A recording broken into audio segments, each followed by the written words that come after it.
The final college basketball AP Top 25 poll of 2025 was released earlier this week, and we have had a shakeup near the top of the rankings. So in today's video, we're going to be breaking down the AP Top 25 rankings, starting at number 25 and working our way to number 1. But before we get into the AP Top 25 poll, if you enjoy the content, please consider dropping a like on the video and subscribing to the channel. And now, let's jump into it.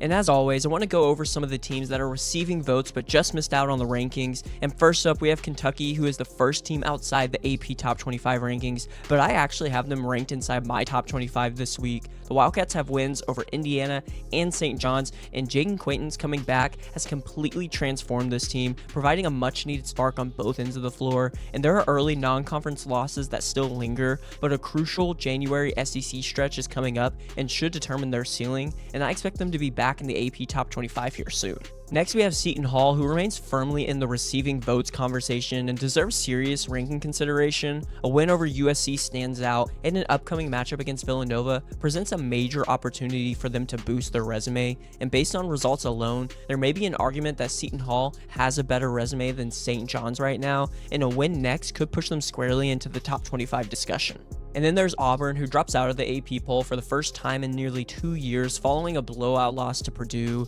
The Tigers are now 8-4 with losses to Purdue, Houston, Michigan, and Arizona, which aren't necessarily the worst, but despite last season's number 1 seed status, the resume hasn't held up early this year, and they still have time to recover, but SEC play will need to bring consistency for a return to the rankings for the Tigers. And the last team I want to mention is actually St. John's, who falls out of the top 25 after a disappointing loss to Kentucky. And despite holding the Wildcats to just 23 first half points, the Red Storm absolutely collapsed defensively after the break and shot only 33% overall, and poor perimeter play has plagued them all season long, and Rick Pitino has acknowledged roster construction issues in the season so far, and until offensive facilitation improves, climbing back into the rankings may be difficult for the Johnnies. But jumping into the AP Top 25 rankings, we have Iowa first, who checks in at number 25 and marking their first AP Top 25 appearance since November of 2022. And I had the Hawkeyes ranked here as well. At 10-2, their only losses came against top 10 teams Michigan State and Iowa State, while they have notable wins like Xavier, Ole Miss, and Maryland. Ben McCollum's group plays at one of the slowest tempos in the country, just like they did back at Drake. And still, they're top 30 in both offensive and defensive efficiency per KenPom, and shooting nearly 40% from 3 as a team. And Bennett Sturts has transitioned seamlessly to the high major level, and Big Ten play will ultimately determine Iowa's ceiling, but this turnaround is already a major success. At number 24, we have the USC Trojans, who sit at 12-1 on the year, and while their record looks strong, I'm more cautious than the rankings suggest. Their best win came against Seton Hall during the Maui Invitational, but the resume overall is thin, and the lone loss to Washington included a blown lead that just shouldn't have happened. The Trojans crushed UTSA and UC Santa Cruz last week, but injuries are the real storyline for this team. Rodney Rice is out for the season, Amarion Dickerson is sidelined for months, and we also don't know when Elijah Arenas is going to come back, and I did not rank USC this highly personally,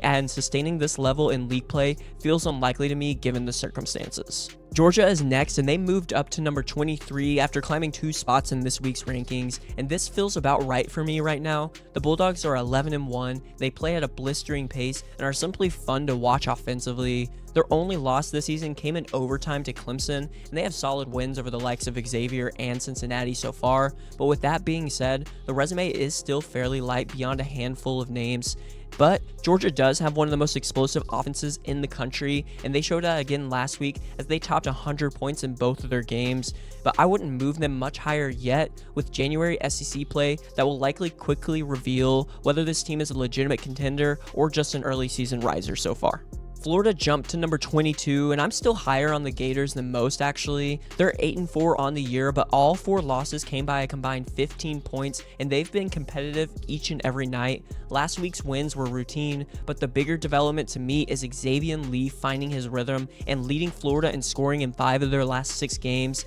And KenPom loves this team as they're ranked number 12, though the glaring issue for me remains the 3-point shooting that's at just 28% as a team. But if their backcourt continues trending up like it has been, Florida can contend in the SEC, I believe, and potentially make another run in March, and I had them right around this spot in my rankings. Virginia rises to number 21 in this week's AP poll, and Ryan Odom's first season could not be going much better. The Cavaliers are 11-1 and have quality wins over the likes of Northwestern, Texas, Dayton, and Maryland, and their only loss came to Butler in a game which they probably should have won, but they've been dominant for the most part on both ends of the floor and blend experienced veterans like Jakari White and Malik Thomas with talented freshmen like Chance Mallory and Tice DeRitter, and last week's wins were convincing, and ACC play begins next with their rival Virginia Tech on New Year's Eve, and I had Virginia right around this range as well, and with their balance and consistency, I expect them to compete near the top of the ACC all season.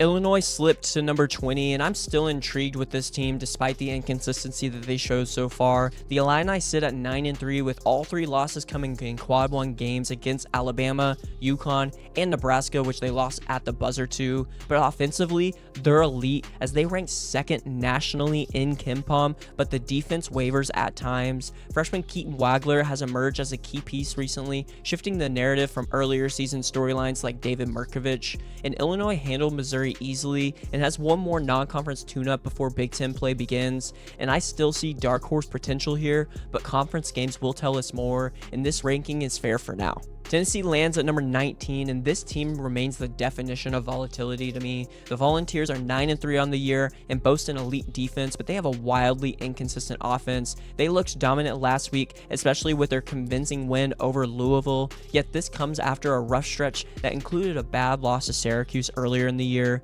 And when shots fall, Tennessee can beat anyone, as evidenced by their earlier win over Houston, but all three losses that they have came in a row, but momentum has looked to swing back on their side, and I had them in the same range, and their ceiling entirely depends on the offense and its reliability. Arkansas drops to number 18 in this week's rankings, and while the resume shows 3 losses, the upside for this squad is undeniable. The Razorbacks are 9-3 on the year and have wins over Texas Tech and Louisville, and their only losses came against top 10 teams in Duke, Houston, and Michigan State. Stylistically, Arkansas thrives against fast, open teams, but struggles versus disciplined defenses. They have Darius Acuff, who looks like one of the best freshman point guards in the country right now, and the talent level on this entire roster is absolutely elite, and if they had beat Houston, I would have strongly considered ranking them in my top 10, but I still view Arkansas as a dangerous dark horse contender to win it all. Kansas checks in at number 17, and it seems like the Jayhawks are trending upward heading into Big 12 play. At 10-3 on the year, they've won 4 straight games, including victories over Missouri, NC State, and Tennessee,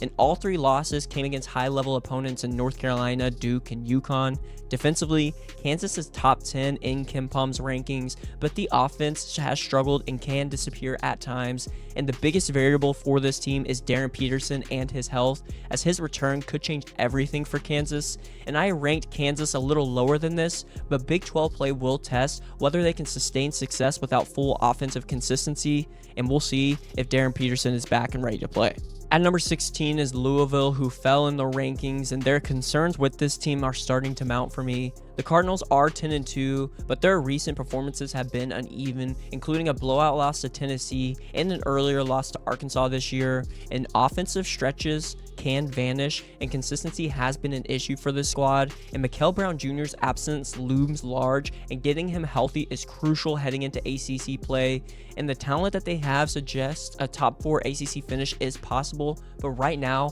I'm skeptical of their chances of winning the conference, and I have Louisville at the same range in my rankings, but until they stabilize offensively, trust in the Cardinals remains shaky for me, despite the strong overall record so far. Texas Tech might have been one of the bigger winners this week as they surged up to number 15 after one of the best wins of the season when they erased a 17-point second-half deficit to come back and beat the Duke Blue Devils. The Red Raiders are now 9-3 on the year and are a tough, physical team that's built on culture. JT Toppin battled foul trouble in that game, but Christian Anderson came up and delivered late, and they also got a strong performance from Nolan Groves, who is going to need to play significant minutes with Texas Tech's limited depth. But the rotation for them, as I mentioned, is short, the depth is thin, but the resilience was real in that one, and their only losses came to Arkansas, Illinois, and Purdue, which aren't necessarily bad losses by any means, and I might be slightly lower personally on on the Red Raiders, but I understand the jump after that win,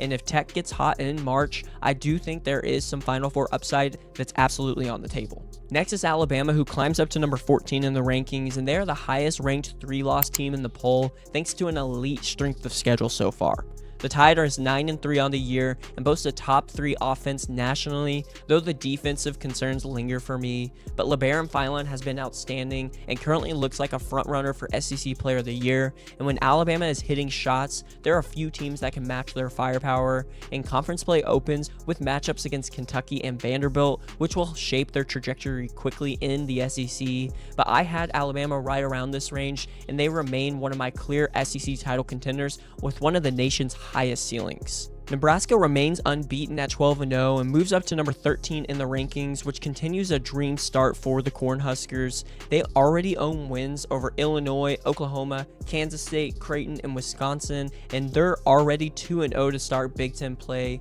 Price Sanford and Rink Mass has played like some of the best players in the Big Ten so far and continue to anchor a strong offense for the Cornhuskers. And although to me their schedule hasn't been as tough as Vanderbilt's, the results still speak loudly, and a massive test against Michigan State comes up in the new year, and I had Nebraska right around this range, and they've earned every bit of this ranking. North Carolina sits at number 12, and this placement feels appropriate to me. The Tar Heels are 12-1 with marquee wins over Kansas and Kentucky so far, and their only loss came against Michigan State earlier on. But last week's narrow win over Ohio State did give me some concerns, and if you look at their analytics, they're still outside the top 20, but the return of Seth Trimble has strengthened this roster, and the upcoming ACC schedule is favorable until late January, and I ranked UNC right in this range as well, and while the resume is strong, efficiency metrics will need to catch up for them to climb higher to me. Vanderbilt checks in at number 11 and is still undefeated at 12-0 and has passed every eye test to start. Wins over St. Mary's, Memphis, VCU, and Wake Forest highlight a solid resume so far, and this offense is legit by the Commodores, and they are led by an underrated guard duo in Tyler Tanner and Duke Miles, and last week's overtime win over Memphis showcased toughness when it looked like they might not be able to pull that game out, but they do have January SEC play that's upcoming and will define their ceiling, but this team feels like a legitimate top 4 conference threat to me, and I had Vanderbilt right here as well, and they have a ceiling as high as a 2 or 3 seed if things continue trending upward like they have been. And jumping into the top 10, we have BYU, who holds steady at the number 10 spot, and the Cougars continue to impress. They're 12-1 on the year, and their only loss came by 2 points against UConn, while they already have wins over Villanova, Wisconsin, Miami, and Clemson, which all stack up nicely. And AJ Debanta has been the storyline, as he's been sensational so far, averaging over 23 points per game this season, and he recently posted a 33-point triple-double and is starting to rival Cameron Boozer in my Freshman of the Year rankings.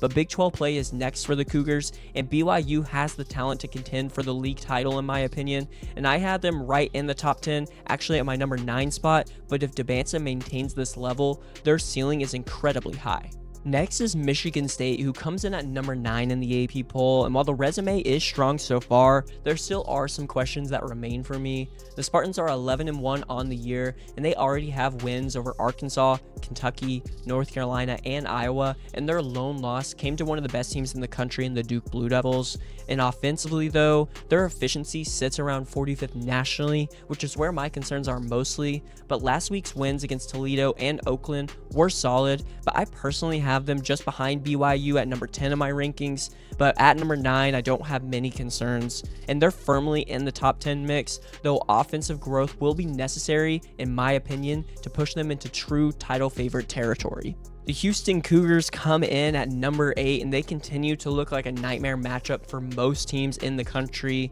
They're 11-1 so far, and they picked up a ranked win over Arkansas this past week while shooting around 45% from 3 in that game, which is a promising sign for a team that's mostly focused on defense, and that defense remains elite, and the offense is clearly improving as we've seen. And then they have freshmen Kingston Flemings, Chris Sinak, and Isaiah Harwell, who are all developing rapidly and playing more and more important roles for this team, and Milos Uzan has rebounded from his early slump that we saw, and I may be slightly higher on Houston than this ranking suggests, but Big 12 play will confirm whether they belong even closer to the top or not. Gonzaga checks in at number 7, and despite one ugly loss to Michigan, they've looked absolutely dominant this year. The Bulldogs are 12-1 and have elite depth, along with one of the best front courts in the country, which is led by Graham Ike and Braden Huff, who have been absolutely spectacular so far, and KenPom has them ranked in the top 10 in both offensive and defensive efficiency, and with WCC play up next, there is a possibility where they can go undefeated in the conference and finish with 30 wins in the regular season. And I will admit, I'm way higher on Gonzaga than most polls and have them in my top 5 already, but this ranking is understandable to me given the loss to Michigan, but I expect them to rack up almost all of the wins that they can in conference play and will be in the national title conversation come March. Duke drops to number 6 in this week's AP poll after blowing a 17-point second-half lead against Texas Tech, and the Blue Devils are now 11-1 on the year, but the late-game execution and collapse we saw against the Red Raiders exposed some real vulnerabilities that they have, and the lack of elite guard play remains one of my biggest concerns for this team. But with the talent that they do have, the ceiling is still incredibly high, but the trust factor I had in John Shire and Duke has taken a bit of a hit, and I actually dropped Duke even more on my own rankings after this result, but I still feel like they are a true contender, but consistency and crunch time will determine whether they can truly challenge for the national title or not. Next is the Purdue Boilermakers, who rise to number 5 in the rankings after a dominant ranked win over Auburn, which reinforced their national title credentials. The Boilermakers are 11-1 on the year, with their only loss coming to Iowa State, and they've been extremely strong at home despite that game against the Cyclones. This team is offensively disciplined and schematically sound, and Purdue continues to execute at a high level night in and night out, and I had them around this range, which feels about right, but the margins at the top are just razor thin right now, but Purdue's consistency and structure make them one of the safest bets in the country as conference play approaches. UConn climbs up to number 4 and stands as the lone Big East team in the top 25, which is wild to think about, but the Huskies are 12-1 on the year and continue stacking wins and are projected by KenPom to go undefeated in conference play, and when fully healthy, this roster is one of the best in the nation in my opinion, and I still have them just behind Iowa State, but the ceiling is undeniable for Danny Hurley's squad, and their balance, experience, and consistency make them a serious national title threat, and Big East dominance could keep them firmly in the top 5 all season long. Iowa State moves up to number 3 and remains undefeated at 12-0 on the season, and the Cyclones own wins over Purdue, Mississippi State, Creighton, Syracuse, and Iowa, and Joshua Jefferson surged to number 2 in KenPom's Player of the Year race, and they have physicality and defense, which has stood out so far this season, especially in their blowout of Purdue, which is one of the most impressive wins still of the year, and they have one final tune-up game before Big 12 play starts, and the early conference slate is favorable for the Cyclones, and I agree with this placement and believe Iowa State deserves to be ranked ahead of UConn for now, but they have a strong chance to stay in the top 3 for a while with how the schedule plays out. Michigan sits at number 2 in the AP poll still, but I personally have them ranked as my number 1 team. The Wolverines are 11-0, top 5 on both ends of the floor, and number 1 in KenPom and the net. They're already 4-0 in Quad 1 games and have scored over 100 points in 5 of their last 6 games, and to be honest, they have just been dominant so far this year. Yaxel Lindeborg has been outstanding, is anchoring both an elite offense and defense that the Wolverines have, and while Arizona narrowly holds the AP top spot, Michigan is closing fast, and I expect them to remain a national title favorite all season long and continue pushing for the top ranking, which I eventually think they will get. And coming in at the top spot is Arizona, who remains number 1 in the AP poll for the 3rd straight week, and their resume is unmatched. At 12-0, the Wildcats have already beaten Florida, UCLA, UConn, Auburn, Alabama, and San Diego State, which gives them the best collection of wins in the entire country. And currently they're ranked number 2 in KenPom, and Arizona has passed every eye test and looks like the favorite to win the Big 12, even over Houston at this point. And Tommy Lloyd's aggressive scheduling has paid off so far, and they have one more bye game next week before conference play begins. And I slightly prefer Michigan right now, but Arizona has absolutely earned the top spot, and I don't have any concerns with that. But that wraps it up for today's video. Let me know your thoughts on this week's AP Top 25 rankings in the comments down below. Who do you think should be higher or lower, or even included in the rankings? Also, if you enjoyed the content, don't forget to drop a like on the video and subscribe to the channel. Thank you so much for watching, and I'll see you in the next one.